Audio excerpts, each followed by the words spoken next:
Hello everyone, my name is Dee Michelle and I'm an academic at the University of Adelaide in South Australia on Kaurna land. In April 2021, during Care Experience History Month, I decided to finally visit the Caroline Clark Memorial Garden at the West Terrace Cemetry in Adelaide.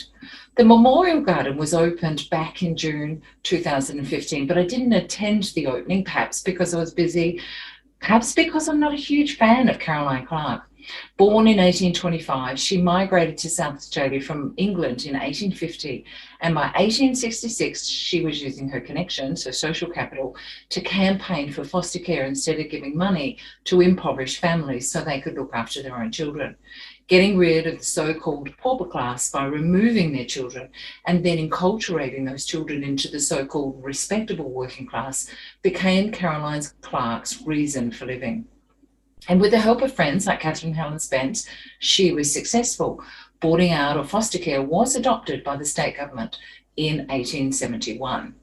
Having been in foster care myself for 15 years, I knew there were many problems with the system that Caroline Clark and her friends had built into it, like expecting state kids to go out to work with minimal education and wanting to keep children separated permanently from their birth families because of a fear that children might pick up bad habits from them.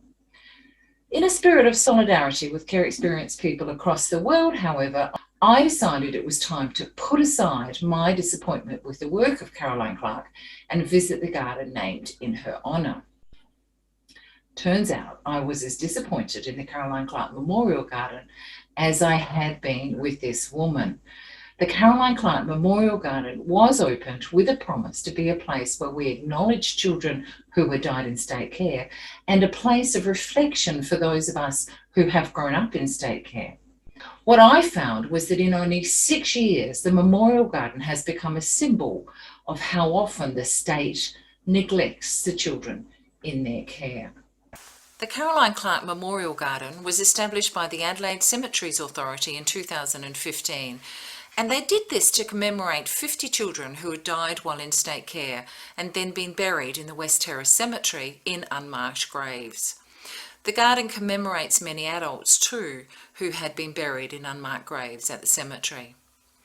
On our way to the Memorial Garden, it's important to remember that, as a general rule, the state only intervenes in the lives of the economically poor. Not all children who live away from their birth families, for whatever reason, are placed into state care. Some grow up with family members, friends, or even spend much of their time in boarding schools. As we will see, the opportunities, outcomes, and even memorialisation can be very different for them. Our first stop today is the statue of Colonel William Light here on Montefiore Hill in North Adelaide. Called Light's Vision, the statue sits on an area designed to look out over the city of Adelaide. The statue of Light was originally located in Victoria Square in the centre of the city, but relocated to North Adelaide in 1938 as part of a centenary project honouring early migrants to South Australia. We have stopped here for two reasons. One, because Colonel William Light was the first Surveyor-General of South Australia. It was his decision to locate Adelaide where it is today, and his grid layout of streets and squares provides the framework for the city. The West Terrace Cemetery was included in William Light's 1837 plan for Adelaide, and that is also the location of the Caroline Clark Memorial Garden.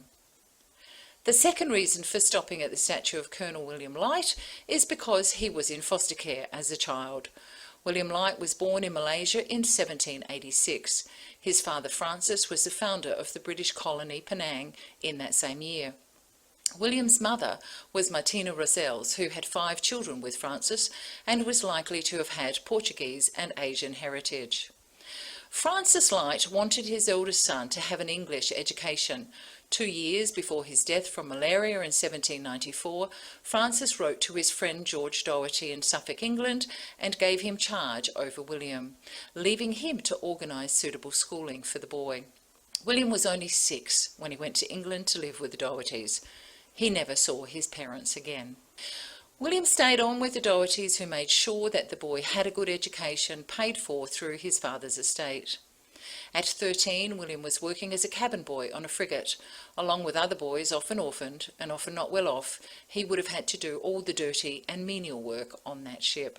William Light had numerous adventures with the Navy and after he left the Navy, and he was appointed Surveyor General for the new colony of South Australia in 1836.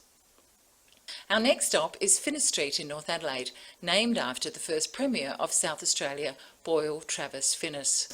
Boyle Travis Finnis worked with William Light on the surveying party for the City of Adelaide in 1837. And, like William, his childhood was marked and marred by displacement from his family. Boyle Finnis was born in 1807 at sea. His parents, Susanna and John Finnis, were travelling to Bombay with the Essex Regiment at the time, as John was paymaster for the 1st Battalion. In 1812, Susanna, 5-year-old Boyle, and his 2 sisters were living back in England with Susanna's sisters in Kent. After Susanna returned to India, where she died in 1815, the Finnis children stayed on with their aunts. Young Boyle attended school in Rochester, Kent, until he was about 10, and then he was sent to London. Thereafter he saw little of his aunts, but a maternal uncle took care of his welfare and his education. At 15, Boyle Finnis enrolled with the Royal Military Academy, where he had a successful career. He and his wife travelled to South Australia in 1836, and aside from working with William Light, he served as Commissioner of Police, Police Magistrate, Registrar General and Treasurer. He became the first Premier of South Australia in 1856. Both William Light and Boyle Finnis experienced the trauma of losing their parents as children, but it is worth noting that much more was expected of these middle-class boys than was usually expected of children from impoverished parents in state care. I'm finally arriving at the Caroline Clark Memorial Garden, where I'm greeted by a sign that's deteriorated substantially since 2015 and aggressive bull ants swarming around the entrance. So the Caroline Clark Memorial Garden was opened in June 2015, and the significance of the site is really the remembering of children who were in state care back in the 1800s who had died and then been buried in unmarked graves. It was symbolic of the time that both the poor weren't really cared about, they were often mocked, made fun of, and also therefore their children weren't particularly cared about as well. And so even though they were ostensibly in the care of the state didn't care enough about those children when they died to do anything but put them in unmarked graves. So this site commemorates not just children who were in state care, but other people who were poor and impoverished, who also were in unmarked graves.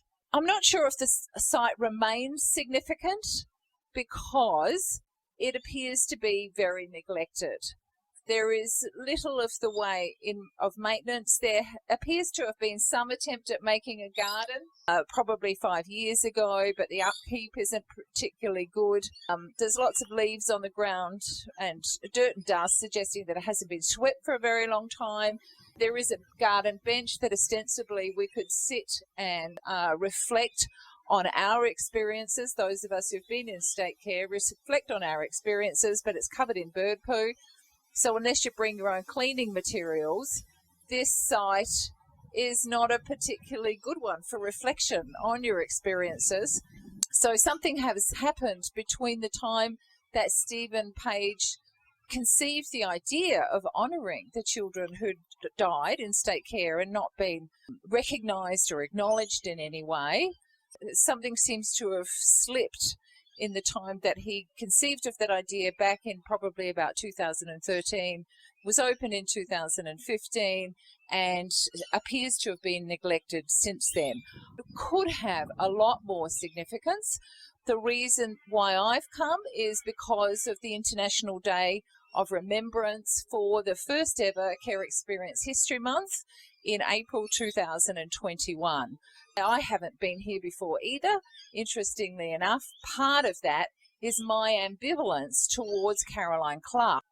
While I am very definite that she was concerned for children, I think that she was also concerned with maintaining some of the social stratification in the society. So when she organised foster care, instead of maintaining children in the destitute asylum, there were some things that she reproduced about the existing society. So children were supposed to go to school, but she also expected them to do lots of work to develop these sort of good habits of work instead of education. So education wasn't the top priority. The children tended to be placed with what was called respectable working class people, so they could be enculturated into the working class environment so that they could become maids and servants for people of her class and those in the upper classes. So I don't doubt that she was concerned for children, but I also don't doubt that she was busily reproducing the social system of the time as well, instead of radically challenging it. I think this community should care about the site and care about it more than they evidently do. And I think that if this site was cared for, looked after, well maintained, it would continue Stephen Page's work of wanting to recognise children who've been in state care. So if we can't maintain this site, then how confident can we be that the community at large do actually care about children in state care today? There needs to be more care for this garden, for this memorial garden. I regret in many ways that it is named after Caroline Clark. If I had been involved in a project, I might have chosen not to do that. I guess the major thought running through my mind is that the negligence of the garden is symbolic of the negligence generally of children in the care of the state. For me, it's more than the children who died in state care. I appreciate what Stephen Page has done, and he was in state care for his childhood as well. So it took somebody who was in state care to realise that children who had died had not been acknowledged, that they'd been buried in unmarked graves. So I really respect that, but I think it could also be more. This site could be more than that. It could be a place of reflection for people in state care now, as well as for those of us who've been in state care, a place where we could gather, except that you have to journey through a lot of ants to get here. There isn't a good seating place, so it's not a really attractive place of reflection for me. It doesn't speak well to me about government policies or practices when it comes to looking after the care of the children. So if I go back to Caroline Clark's day, those children, and for decades afterwards, so we're talking from 1870s onward and through to the 1940s probably, children who were in the care of the state were largely expected to become domestic servants and labourers if they were boys. And it's tucked at the back of the West Terrace Cemetry. So if you think about going into a middle class, upper class household, then you wouldn't be doing that if you were a servant in that household. You would be expected to go round the back. And it's almost as if we've replicated that idea here, where you go round the back of the cemetery in order to locate this garden for the children who were at the very bottom of the social hierarchy. Children today are still located at the bottom of the social hierarchy. And so I think to locate the cemetery here suggests, in 2015, suggests to me that our attitudes have not changed. We haven't located them at the front of the cemetery. We've tucked them at the back, like those domestic servants coming in the back door of middle-class homes. It doesn't feel like a garden. So I think that if there could be more attention paid to the maintenance of the site, making it feel like the community continues to care, or making it feel like the community has changed its mind about these children and now will care for them. It's worthwhile considering the contrast between the Caroline Clark Memorial Garden and the Garden of Memory for the Australian Imperial Forces. The Australian Imperial Forces, or as they're also known, the First Australian Imperial Forces, was established in August 1914 to serve the British Empire in World War I. Very quickly, the first AIF volunteers were recruited and trained, and the first contingent left for Europe from Western Australia in November that year, 1914. The men of the AIF went on to fight both in the Middle East and on the Western Front. There were around 180,000 AIF casualties just on the Western Front. The Australian Imperial Forces Cemetry was set up following protests from the League of Loyal Women. The League of Loyal Women was formed in South Australia in 1915 in response to the First World War. Mostly middle-class women, they hosted fundraisers and organised donations to provide men on the front lines with free coffee, food, cigarettes and socks. In February 1920, the League of Loyal Women began campaigning the South Australian government because there were over 150 returned soldiers in unmarked graves in the West Terrace Cemetery. The protests were successful and the state government allocated over 1,000 square metres for a garden of memory. On 23rd of May 1920, the first burial took place. There was an ethos of equality in the cemetery, with all the soldiers marked with uniform white marble headstones which cite the soldier's unit badge, number, name, battalion, place and date of death, age, and a family tribute. By 1924, there were 157 returned soldiers buried in the Garden of Memory. The garden was extended in 1944 to accommodate more burials, and it was renovated during the 1960s, at which time a sprinkler system was installed. There are now the graves of 4,167 ex-service personnel on the site. It was closed for burials in 1994. The important thing to note about this memorial is how beautifully it is maintained. There's barely a leaf on the ground, even though there are trees here very similar, I think, to the one at the Caroline Clark Memorial Garden. There is lawn, well tended, growing even underneath the trees, so it suggests that grass could be grown under the tree at the Memorial Garden. The grass is beautifully maintained. It's manicured, and I don't want to suggest that the servicemen who are memorialised here should have less than this. That's not my suggestion at all. My protest is that the children who've been in state care don't have as much of this. The Memorial Garden is a site that is not as well maintained. Compare that to this beautifully presented memorial, which suggests care for our servicemen, and we should care for them. Absolutely we should, but we should also have cared about those children in state care and care enough about the children of the state that they get the best in everything.